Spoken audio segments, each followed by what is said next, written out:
Hello everyone. Information consolidation जो topic ये अभी आप देख रहे हैं, इसके पहले भी मैं इसमें एक शॉर्ट वीडियो देख चुकी हूँ आप लोगों को।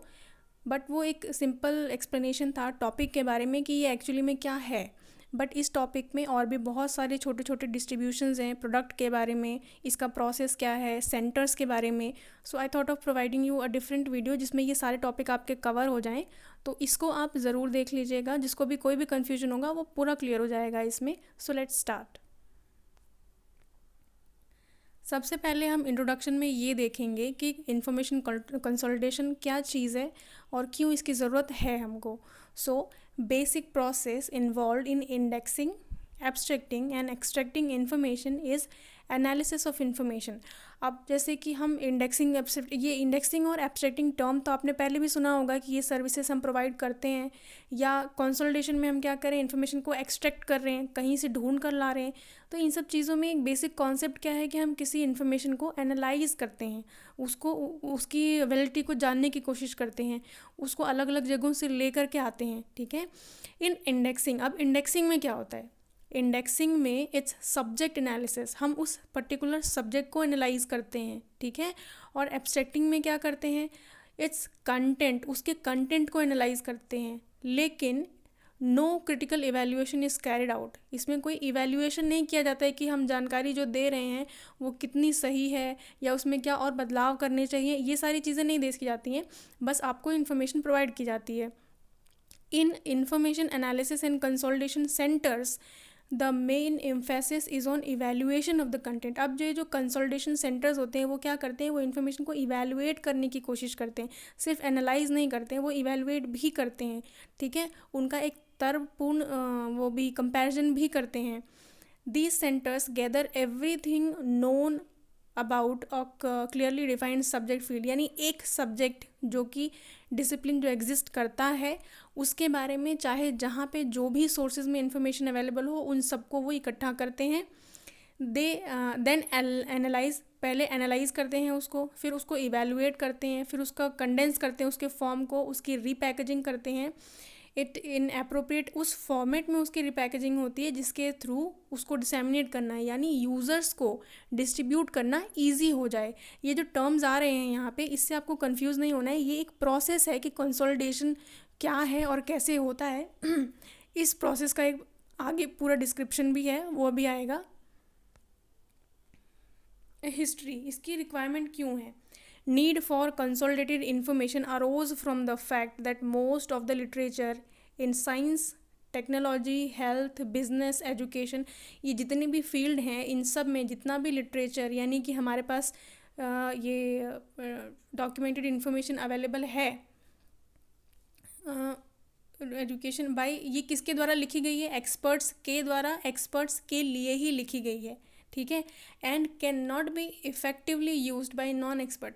अब हम लोग सब्जेक्ट एक्सपर्ट तो है नहीं, लेकिन हमें रिक्वायरमेंट तो होती है इन्फॉर्मेशन की। कई बार ऐसा होता है कि आप ऑनलाइन सर्च करते हैं एक टॉपिक, जैसे कंसोलिडेशन, ये मान लीजिए आपने इस टॉपिक पे सर्च किया, आपको कोई आर्टिकल मिला, लेकिन वो आपको समझ में नहीं आया। वो बहुत अच्छा आर्टिकल है, वो एक बहुत रेप्यूटेड पीयर रिव्यूड जर्नल में आया हुआ है, लेकिन आपको नहीं समझ में आया।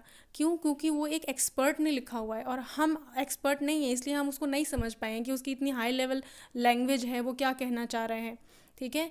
तो अब मैं जब जैसे आपको यहाँ पर ये इस सोर्स में, यानी कि एक वीडियो के उसमें आपको प्रोवाइड कर रही हूँ फॉर्मेट में, तो मैंने भी तो कहीं से पढ़ा होगा, कुछ सोर्सेज विजिट किए होंगे। तो मैंने क्या किया, मैंने इन्फॉर्मेशन को कंसोलिडेट किया, मैं वहाँ हर जगह से विज़िट करके इन्फॉर्मेशन लेकर आई, मैंने उसको एक अलग फॉर्मेट दिया।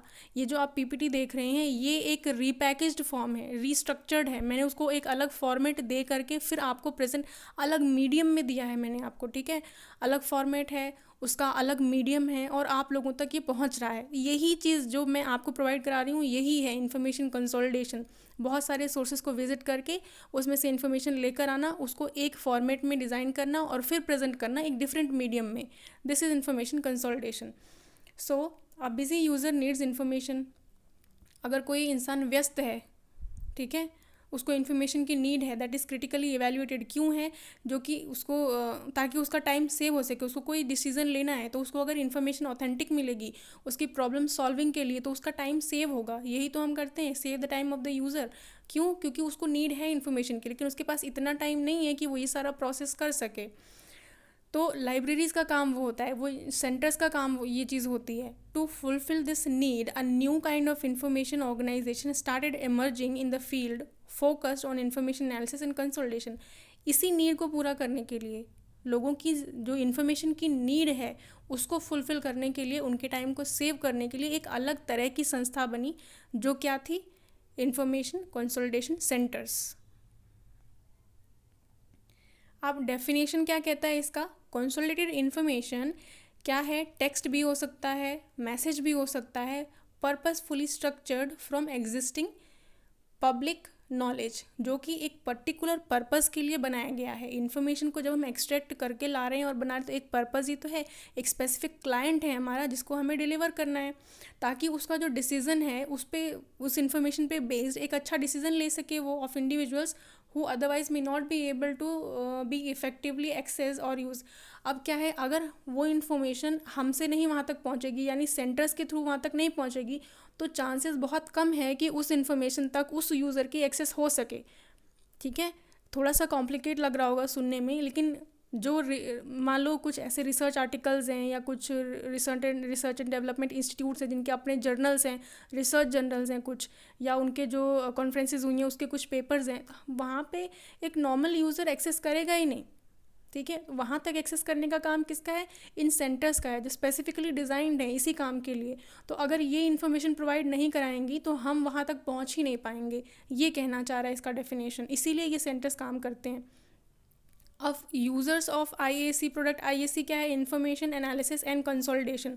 ये आईएसी वर्ड जहाँ भी आएगा आपको यही जानना है, दिमाग में लाना है, क्या है इसका full form? Information analysis and consolidation. Product कौन कौन से होते हैं, ठीक है, सॉरी, यूज़र्स कौन कौन है, ये इस तरह की जो इन्फॉर्मेशन है इसके यूज़र्स कौन कौन हो सकते हैं? साइंटिस्ट, इंजीनियर, प्रोफेशनल जो कि रिसर्च और डेवलपमेंट की एक्टिविटीज़ में इन्वॉल्व होते हैं, गवर्नमेंट की जो पॉलिसीज़ बनती हैं वो बनाने वाले जो मेकर्स होते हैं वो होंगे, कोई बिजनेस है उसका मैनेजर या उसका ओनर जो है उनको कुछ टेक्निकल नॉलेज चाहिए होगी, कोई जानकारी चाहिए होगी कि उनके फील्ड में जो डेवलपमेंट हो रहे हैं, रिसर्चेज हो रही हैं, उसकी जानकारी मिल जाए।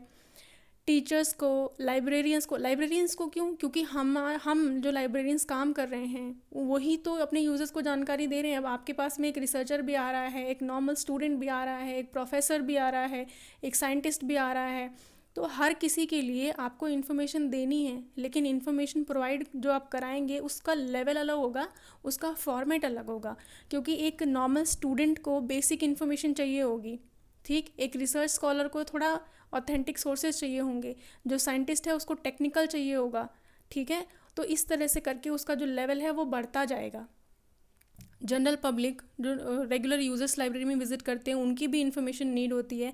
अभी आगे कुछ एग्जांपल्स आएंगे जिसमें ये बिल्कुल क्लियर हो जाएगा कि अलग अलग लेवल पे किस तरीके से इन्फॉर्मेशन दी जाएगी और कैसी इन्फॉर्मेशन दी जाएगी। अब इसमें क्या है, ये जो हमारे यूज़र्स का ग्रुप मैंने बताया, इसमें हर किसी का एजुकेशन लेवल बिल्कुल अलग होगा, एक से दूसरे का बिल्कुल ही अलग होगा। जैसे एक नॉर्मल जनरल पब्लिक आ रही है, एक स्टूडेंट आ रहा है, एक साइंटिस्ट आ रहा है आपके पास में, एक प्रोफेसर आ रहा है, सबका एजुकेशन लेवल बिल्कुल अलग है। ठीक है, इसमें आपको हाईली एजुकेटेड भी मिलेंगे और इलिटरेट भी मिलेंगे, हर तरह का यूज़र आपकी लाइब्रेरी में आएगा। तो आप पे डिपेंड करता है कि आप उसको कैसे सेटिस्फाई करते हैं, किस तरह की नीड है उसकी, आप कैसे फुलफ़िल कर पा रहे हैं। अब ये है processes in information analysis and consolidation. Process क्या है? सबसे पहले study of the potential user. आपके पास जो यूज़र आ रहा है सबसे पहले आप उसकी स्टडी करेंगे, मतलब उसके बारे में जानेंगे, उसका बैकग्राउंड क्या है, उसकी नीड क्या है, और वो जो इन्फॉर्मेशन चाह रहा है उस इन्फॉर्मेशन में उसने आपको एक ब्रॉड टॉपिक बताया, उस टॉपिक में से एग्जैक्टली क्या इन्फॉर्मेशन चाहिए, क्यों चाहिए, किस पर्पस के लिए चाहिए, वो सब आपको जानना पड़ेगा ताकि आप स्पेसिफिक इन्फॉर्मेशन दे पाएँ जितनी उसके लिए रिक्वायर्ड होगी। दूसरा क्या है? Study of information from relevant information sources. अब आपको ये पता चल गया कि आपका यूज़र कौन है और उसे कैसी इन्फॉर्मेशन चाहिए। फिर आप क्या करेंगे, आप सोर्सेज को इवैल्यूएट करेंगे, चेक करेंगे कि मुझे प्राइमरी से ये इन्फॉर्मेशन मिलेगी या सेकेंडरी से मिलेगी।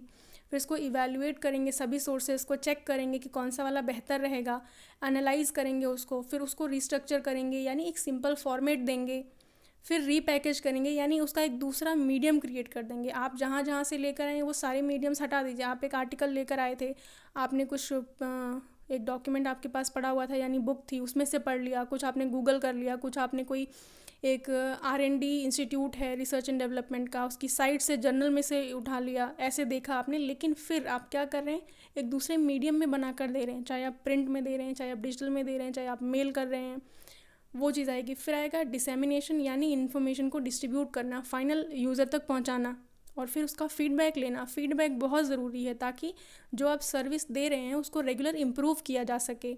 ये पूरा प्रोसेस है। उसके बाद आता है हमारा product and services.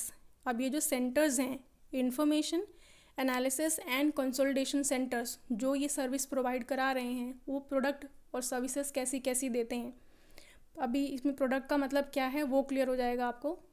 Product and services of ISCs very with the need of target user. अभी जैसे मैंने बताया, हर यूज़र अलग है, उसका एजुकेशन अलग है, उसका बैकग्राउंड अलग है, उसकी नीड अलग है। तो आप जो प्रोडक्ट और सर्विसेज ऑफ़र कर रहे हैं हर यूज़र के लिए वो बिल्कुल अलग होंगी दूसरे से। सबसे पहले क्या करेंगे, अभी जो मैंने पीछे प्रोसेस बताई आपको, ये यहाँ पे वो इलेबोरेट हुई है। पहले आप आइडेंटिफाई करेंगे आपके यूज़र के नीड को, ठीक है। सबसे पहली रिक्वायरमेंट यही होती है कि आप जानिए, बहुत अच्छी तरह से जानने की कोशिश करें कि उसको किस तरह की इन्फॉर्मेशन की नीड है। फिर सोर्स को सिलेक्ट करेंगे based on the requirement of the users need, ठीक है। उसको जैसी इन्फॉर्मेशन चाहिए उसके बेसिस पे आप सोर्स सिलेक्ट करेंगे। These sources can be categorise. अब ये सोर्सेज क्या क्या हैं, डॉक्यूमेंट्री, इंस्टीट्यूशनल और ह्यूमन रिसोर्स, ये हो सकते हैं। अब इसमें डॉक्यूमेंट्री क्या है, डॉक्यूमेंट्री सोर्स प्राइमरी, सेकेंडरी और टर्शरी तीनों हो सकते हैं। जहाँ पे प्राइमरी और सेकेंडरी सोर्स जो है वो क्या करेगा, वो तो आपको सब्जेक्ट के बारे में बताएगा, लेकिन टर्शरी सोर्स क्या करेगा, वो आपको ये बताएगा कि आपको इन्फॉर्मेशन कहाँ से लेनी चाहिए, प्राइमरी से या सेकेंडरी से, ठीक है। ये डिफरेंस है यहाँ पे डॉक्यूमेंट्री सोर्सेज के अंदर प्राइमरी, सेकेंडरी और टर्शरी का। फिर हम क्या करेंगे, हम इन्फॉर्मेशन को इवैल्यूएट करेंगे। इट मीन्स टू जज the validity and reliability of information. अब आपने जो सोर्सेज ढूंढे हैं उसमें से क्या कर रहे हैं आप ये चेक कर रहे हैं कि क्या मैं जो इन्फॉर्मेशन यहाँ से लेकर प्रोवाइड करा रही हूँ आगे, वो सही है, ऑथेंटिक है, देनी चाहिए या नहीं। अब प्रोसीजर क्या होता है इसको इवैल्यूएट करने का। पहला है रिव्यूज़। जो भी इन्फॉर्मेशन है, कोई आर्टिकल है, उसके रिव्यू पढ़ लिया आपने, ये चेक कर लिया पीर रिव्यूड है कि नहीं, मतलब उसको किसी और ने चेक किया हुआ है या नहीं किया हुआ, उसको साइटेशंस मिले हैं कि नहीं मिले हैं, कितने साइटेशंस मिले हुए हैं, ठीक है। साइटेशन भी एक बहुत अच्छा तरीका होता है जज करने का कि ये कितना अच्छा जर्नल है या नहीं है। जितने ज़्यादा साइटेशंस होंगे इसका मतलब उतना ही अच्छा है। एनालिसिस क्या है, एनालिसिस में भी बहुत सारी चीज़ें आएंगी। क्या क्या एनालाइज करेंगे आप, पहले स्टडी ऑफ सिलेक्टेड कंटेंट, जो कंटेंट आपने सिलेक्ट किया है उसके बारे में जानेंगे। फिर उसके बाद आइडेंटिफाई एंड एक्सट्रैक्ट, उसमें से आप जो चीज़ आपको ज़रूरी है वो उतनी ही इन्फॉर्मेशन एक्सट्रैक्ट करके यानी वहाँ से ले करके आएंगे। फिर वेरीफाई करेंगे उसको सही है कि नहीं है। फिर स्कीम सिलेक्ट करेंगे, स्कीम फॉर सिस्टमेटिक ऑर्गेनाइजेशन, यानी अब आप जो इन्फॉर्मेशन लेकर आए हैं उसको कैसे ऑर्गेनाइज़ किया जाए। फिर उसकी सॉर्टिंग करेंगे, यानी आप सारा मैटर एक साथ एक ऐसे की तरह लिख कर नहीं दे सकते ना, उसकी कैटेगराइजेशन होगी, हेडिंग्स होंगी, सब हेडिंग्स होंगी, पॉइंट्स होंगे, ऐसे बनेगा। फिर उसको सिंथेसाइज करेंगे यानी मर्ज करेंगे जो इन्फॉर्मेशन एक्सट्रैक्ट करके लाए हैं। कंपेयर डेटा, अलग अलग सोर्सेज के डेटा को कंपेयर करेंगे, उसको कंप्रेस करके उसका स्ट्रक्चर छोटा करेंगे और फिर इवैल्यूएशन होगा उसका फाइनल। देन आया हमारे पास रीस्ट्रक्चरिंग। क्या होता है, repackaging and type of product depend on the audience. सब कुछ ऑडियंस पे ही डिपेंड होता है। ऑडियंस यानी कि हमारे यूज़र पे डिपेंड है कि हम किस तरह से उसको रीस्ट्रक्चर करेंगे। रीस्ट्रक्चरिंग में क्या है, रिव्यूज़ मतलब जो क्रिटिकल रिव्यू दिए हैं, किसी ने उसके बारे में अच्छा लिखा होगा, कोई बुरा लिखा होगा, केस स्टडी है, कोई लिटरेचर रिव्यू है उसके बारे में, ये सब रिव्यूज़ में आ गए। फिर रिपोर्ट, रीस्ट्रक्चरिंग कर रहे हैं हम, इस तरह के फॉर्मेट में दे रहे हैं। रिपोर्ट है, मार्केट रिपोर्ट है, टेक्निकल रिपोर्ट है, अलर्टिंग है, कोई न्यूज़ लेटर है, डेटाबेस, एक्सपर्ट डेटाबेस हो सकता है, सब्जेक्ट डेटाबेस है, टेलरिंग, एब्स्ट्रैक्ट या समरी। टेलरिंग का मतलब होता है किसी इन्फॉर्मेशन को छोटा कर देना, उसमें आप एब्स्ट्रैक्ट के फॉर्म में लिख देंगे या समरी के फॉर्म में लिख देंगे। अब अगर डेटा के फॉर्म में यानी टैबुलेटेड प्रेजेंटेशन, कोई टेबल बना के, ग्राफ बना के ऐसा रिप्रेजेंटेशन आप देना चाहते हैं यूज़र को, जैसा भी वो चाहे, ये जो लिखा हुआ है ना, ये सब रिस्ट्रक्चर कर रहे हैं हम, यानी रिव्यू, रिपोर्ट, ये सब जो लिखा हुआ है, ये सब तरीका है कि इन माध्यम से आप उस इन्फॉर्मेशन को फिर से क्रिएट करके दे रहे हैं। टेक्निकल राइटिंग क्या है? गाइड्स, मैनुअल, इंस्ट्रक्शन शीट, ये सब जो बहुत पॉपुलर आर्टिकल्स हैं उसके बारे में लिख देंगे। या मैनुअल्स हैं, कोई मैनुअल क्या होती है? कोई इंस्ट्रक्शन जिसमें दी गई हो। न्यूज़लेटर, ट्रांसलेशन, डायरेक्टरी, ये सब की सब रीस्ट्रक्चरिंग के तरीके हैं। अब हमारे पास पैकेजिंग एंड रीपैकेजिंग आ गई है। तो आफ्टर डिसाइडिंग द कंटेंट, अब आपने ये डिसाइड कर लिया कि क्या कंटेंट देना है, कि आपको रिव्यूज़ देने हैं उसमें, या आपको कोई मैनुअल प्रोवाइड करनी है, या कोई ग्राफिकल प्रेजेंटेशन देना है। वो होने के बाद में आप क्या करेंगे? Format in which is to be presented, print, electronic, audio, visual. Packaging means physical arrangement and presentation of information in given medium. Packaging का सिंपल मीनिंग क्या होता है कि आप जो इन्फॉर्मेशन लेकर आए हैं उसको एक फ़िज़िकल मीडियम में अरेंज करना। Repackaging means physical arrangement of information in a medium which is tailored. Packaging का मतलब है कि एक फ़िज़िकल फॉर्मेट में उसको अरेंज करना, और रीपैकेजिंग का मतलब है कि उसको टेलर करके, यानी उसको ऑल्टर। टेलर का मतलब है कट, कॉपी, पेस्ट। जो भी आप इन्फॉर्मेशन लेकर आए हैं उसको अपने हिसाब से थोड़ा बहुत ऑल्टर करके जब आप एक दूसरे फॉर्मेट में यूज़र को दे रहे हैं। डिसैमिनेशन का क्या मतलब है? यूज़र को वो सर्विस दे देना। इंटरपर्सनल डिलीवरी यानी सीधा यूज़र के पास वो पहुंचेगा, एक स्पेसिफिक यूज़र जिसको चाहिए। ग्रुप डिलीवरी, बहुत सारे यूज़र्स हैं, अब उनका एक ग्रुप को एक साथ बैठा के अगर कोई डेमोन्स्ट्रेशन हो रहा है तो वो भी एक तरह की सर्विस ही है जो हम डिलीवर कर रहे हैं। मेल के थ्रू दे देना, या मास मीडिया यानी न्यूज़पेपर में या इस तरह के मीडियम्स में पब्लिश कर देना। फिर फीडबैक आता है। अब आपने ये जो सर्विस दी है, ये जो प्रोडक्ट उनको पहुंचाया है, उसका फीडबैक ज़रूरी है, तभी तो पता चलेगा कि आपने इतनी जो मेहनत करी है क्या वो यूज़फुल रही या नहीं। मैंने आपको ये इन्फॉर्मेशन प्रोवाइड की, अपनी तरफ से मुझे जितना मिला मैं आपको प्रोवाइड कर रही हूँ, लेकिन अगर मैं फ़ीडबैक नहीं लूँगी तो क्या मुझे पता चलेगा कि जो मैं आपको इन्फॉर्मेशन दे रही हूँ वो आपके लिए यूज़फुल है कि नहीं है। तो फीडबैक के बाद फिर जो हम इन्फॉर्मेशन प्रोवाइड करा रहे हैं उसमें चेंजेस करने होते हैं ताकि यूज़र सेटिस्फाइड हो सके। नेक्स्ट है प्लानिंग एंड मैनेजमेंट। अब ये जो सेंटर्स हैं जो इस तरह की सर्विसेज दे रहे हैं, उनकी भी तो प्लानिंग होती है। अपना काम वो कैसे कर रहे हैं, अपने आप को कैसे मैनेज कर रहे हैं। तो इसमें क्या आएगा? Management of IACs involve planning, controlling, resource allocation, marketing of product and evaluation of IAC centres. ठीक है, सबसे पहले प्लानिंग में क्या क्या आएगा? इंफॉर्मेशन सर्विसेज की प्लानिंग होगी, कौन कौन सी सर्विसेज प्रोवाइड करानी है, और मैन पावर, यानी किसी भी ऑर्गेनाइजेशन में मैन पावर का मतलब होता है स्टाफ, जो लोग काम कर रहे हैं उनके बारे में। बिल्डिंग भी होगी इनकी अपनी, और अपनी फाइनेंशियल रिक्वायरमेंट भी होगी। तो प्लानिंग में ये सारी चीज़ें आएंगी। इन सब के लिए अलग अलग प्लान्स बनेंगे, उन्हें एग्जीक्यूट किया जाएगा कि इन पर्टिकुलर एरियाज़ में क्या काम होना है, कैसे होना है। फिर नेक्स्ट है हमारा रिसोर्सेज का। रिसोर्सेज में क्या आएगा? ह्यूमन रिसोर्स, यानी जो लोग वहाँ काम कर रहे हैं। Technical resources, physical resources, information resources और फाइनेंशियल रिसोर्सेज, ये सारी चीज़ें इसमें आ जाएंगी। अब IAC इंडिया में क्या है? इंडिया में IAC सेंटर्स हैं या नहीं है? देखिए, there are no national level IAC centres operating in the country. मतलब अलग से एक ये SI सेंटर नहीं बना हुआ कि जो इसी चीज़ के लिए काम कर रहा है, लेकिन और भी बहुत सारे सेंटर्स हैं जो नेशनल लेवल पे ये सर्विसेज प्रोवाइड कराते हैं। तो उनके बारे में हम यहाँ पर देखेंगे। TERI, इसका फुल फॉर्म है टाटा एनर्जी रिसर्च इंस्टीट्यूट। ये भी एक इस तरह का ही इंस्टीट्यूट है जो अपनी सर्विसेज देता है। दिस इंस्टीट्यूट, ये जो अब मैं आपको एग्जांपल्स बता रही हूँ ना, इंडिया में जो इंस्टीट्यूट है इनके बारे में, अब इनके जब आप एग्जांपल्स पढ़ेंगे तो आपको ऑटोमेटिकली क्लियर हो जाएगा कि मैं इतनी देर से आपको क्या समझाने की कोशिश कर रही हूँ और एक्चुअली में ये हो क्या रहा है, क्या काम है। This institute is engage in research activities. Research के काम में लगा हुआ है। ये रिसर्च क्यों होती है? ताकि किसी भी फील्ड में आगे और बेहतर डेवलपमेंट हो सके, नई खोज हो सके, नई चीज़ें आ सके सामने। इन फील्ड ऑफ एनर्जी, कौन कौन सी फील्ड में ये काम कर रहा है? एनर्जी में, environment, sustainable development. It provides solution to rural energy problems, यानी जो दूर दराज के एरियाज़ हैं वहाँ पे ये क्या करता है, सर्विसेज प्रोवाइड कराता है अपने रिसर्च के बेसिस पे किस तरह की, वहाँ पे एनर्जी सपोर्ट के लिए। और फॉरेस्ट कंजर्वेशन यानी कि वन संरक्षण के लिए कार्य करता है। और जो इंडिया में इंडस्ट्रीज़ हैं उनको एनर्जी की एफिशिएंसी कैसे बढ़ानी है उसमें हेल्प करता है।